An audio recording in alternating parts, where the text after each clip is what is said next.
शुक्रिया सर। मैं सदर जमहूरिया के खुतबे की मुखालिफत में खड़ा हुआ हूं।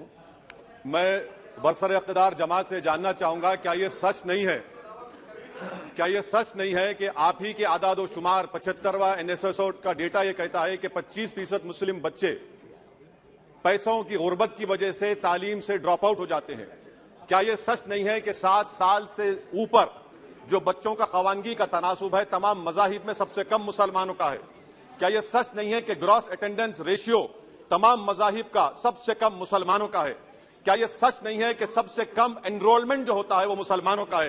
क्या यह सच नहीं है कि AISHE की रिपोर्ट यह कहती है कि हायर एजुकेशन में मुसलमान का तनासुब 5% से 4% पर आ चुका है? और यह सरकार इन तमाम आदादो शुमार को देखते हुए, इनके आदादो शुमार को सामने रखते हुए सदर जमहूरिया के खुतबे में लफ्ज अकलियत का, माइनॉरिटी का जिक्र भी नहीं किया गया, जो भारत की आबादी का 19% का हिस्सा है। यह इनकी मोहब्बत है अकलियतों से और मुसलमानों से। सर, क्या यह बात सच नहीं है कि आपने माइनॉरिटी के बजट को 40% कम कर दिया, स्कॉलरशिप के पैसों में 560 करोड़ रुपए कम कर दिए? ये आपकी मोहब्बत है जो नफरत की निशानी बनती है। नरेंद्र मोदी की सरकार ये नहीं चाहती कि अकलियत और मुसलमानों के बच्चे तालीम याफ्ता होकर इस देश को मजबूत करें। वो उनको हमेशा गुर्बत और नाइंसाफी का शिकार बनाकर रखना चाहती है। सर, दूसरी बात इसमें यह है कि आज अकलियतों को मुसलमानों के ताल्लुक से कोई महीना ऐसा नहीं जाता जहां पर उनको जान से मारने की धमकी नहीं दी जाती। बरसर इक़्तिदार जमात के एक MP साहिबा ने कहा कि चाकुओं को सिर्फ तरकारी के लिए इस्तेमाल मत करो, गर्दनें काटने के लिए इस्तेमाल करो। बरसर इक़्तिदार जमात के एक MP ने दिल्ली में कहा कि मुसलमानों का समाजी बायकॉट करो।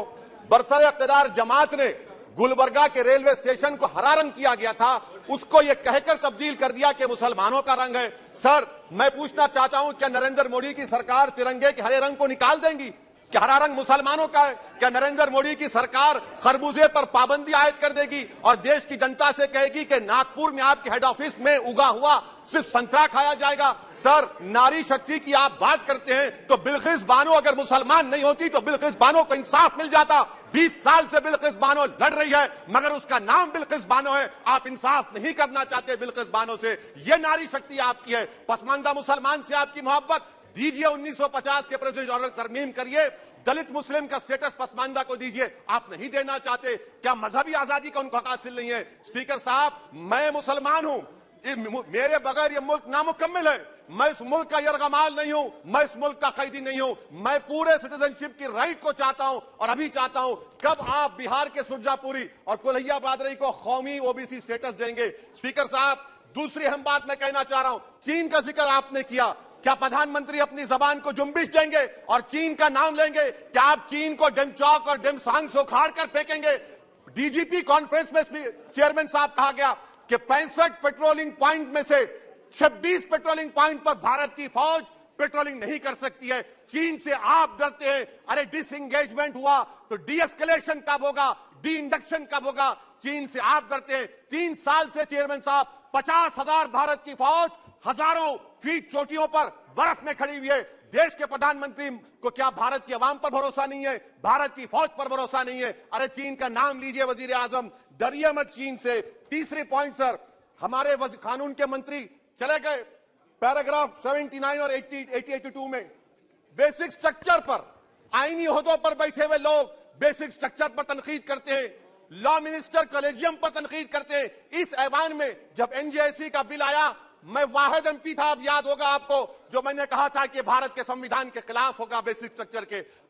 इंदिरा गांधी से सबक हासिल करना चाहिए। इंदिरा गांधी कहती थी कि जुडिशियरी मेरी पाबंद होना, अब नरेंद्र मोदी कहते हैं कि जुडिशियरी मेरी वफादार होना। इंदिरा गांधी ने 42nd अमेंडमेंट किया, देश की जनता ने इंदिरा गांधी को इख्तियार से बेदखल कर दिया। आप वही इंदिरा गांधी के इरा को ला रहे हैं। आप बताइए स्पीकर साहब, क्या ईसाई मानने वाले व्हाइट टेरर हैं? क्या ईसाई मजहब के लोग व्हाइट टेरर को फरोग देते हैं? आप बताइए। मैं यहां पर जजेस को तहफ्फुज करने के लिए नहीं खड़ा हूं, मैं बेसिक स्ट्रक्चर की हिफाजत में बोल रहा हूं। मैं अदलिया की आजादी के लिए खड़ा हूं, मैं एग्जीक्यूटिव की आजादी के लिए खड़ा हूं, लेजिस्लेचर की आजादी के लिए खड़ा हूं। चेयरमैन साहब, कोर्ट का काम यह नहीं है, जजेस का काम यह नहीं है कि नरेंद्र मोदी सरकार की मदद करे। अदलिया का काम यह है कि इस देश की कमजोर और मजलूम आवाम से इंसाफ किया जाए। चौथा पॉइंट स्पीकर साहब, यहां पर एक बड़े सरमाएदार का जिक्र किया गया है। क्या ये बात सच नहीं कि कांग्रेस और बीजेपी ने ओलिगार्क्स को पैदा किया? आप दोनों ने मिलकर ओलिगार्क्स को पैदा किया। आज इसी वजह से 60% मुल्क की दौलत 1% जनता के पास है। आप दोनों ने बैठकर मलाई खाई और गरीब और नौजवान पिस रहा है। अरे बताओ, ये जो 28 लोगों की लिस्ट है जो देश का पैसा खाकर भाग चुके हैं या बैठे हुए, उसमें कोई मुगलों का नाम है क्या? कोई मुगलों का नाम नहीं है, मगर आप उस पर कुछ नहीं बोलेंगे। संडेस राज कंपनी 15,000 करोड़ नाइजीरिया और केनिया की कोर्ट में जाकर कहती है कि हम हिंदू हैं, भारत को आएंगे तो प्रोसिक्यूशन होगा। आपने कोर्ट में कुछ नहीं कहा, वहां पर एसआईटी आपने बनाई। मगर शुक्र है, मैं लाइटर वेन में कह रहा हूं कि हाइडेनबर्ग अगर यहां होता तो यूएपीए लग जाता उस पर। और सर, मैं नरेंद्र मोदी सरकार को मशवरा दे रहा हूं लाइटर वेन में कि ये अंग्रेजी का अल्फाबेट ए बड़ा अशुभ है आपके लिए। डबल ए को आपने कहा कि बेटा फाइटर एयरक्राफ्ट बनाओ, बैंकक्रप्ट हो गया।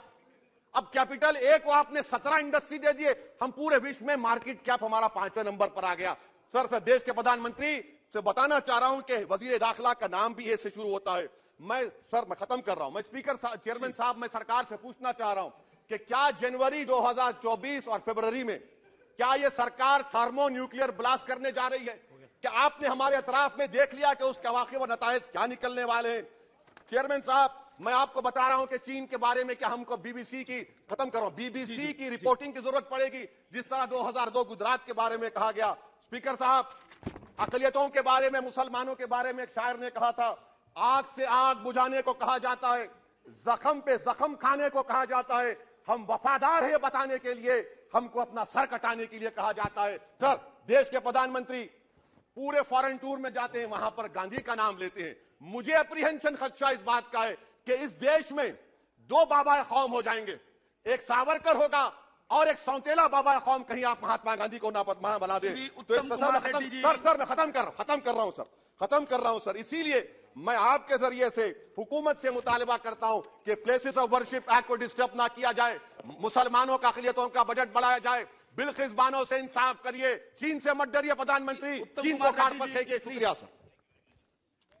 सीमित समय लीजिए प्लीज, क्योंकि रिप्लाई भी होना आपको